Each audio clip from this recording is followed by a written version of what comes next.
అక్షయ తృతీయ ఈ పేరు వినగానే ఒక ప్రశ్న వస్తుంది. ఎందుకు ఈరోజు అంత ప్రత్యేకం? అక్షయ అంటే ఎప్పటికీ తగ్గని, నశించని ఫలితం. ఈరోజు చేసే పుణ్యం ఎన్నటికీ తగ్గదని శాస్త్రాలు చెబుతున్నాయి.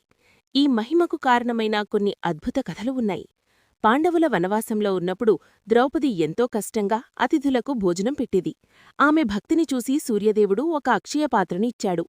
ఆమె తీరేవరకు ఎవరికి పెట్టినా అన్నం ఎప్పటికీ అయిపోదు. కాని ఒకరోజు దుర్వాస మహర్షి అకస్మాత్తుగా వచ్చాడు. అప్పటికే ద్రౌపది భోజనం చేసి పాత్ర ఖాళీ. భయంతో ఆమె కృష్ణుడిని ప్రార్థించింది.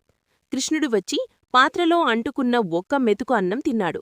అదే క్షణంలో దుర్వాస మహర్షి మరియు ఆయన శిష్యుల ఆకలి పూర్తిగా తీరిపోయింది. చిన్నదైనా భక్తితో ఉంటే అది అద్భుతమవుతుంది. ఇప్పుడు కుచేలుడి కథ.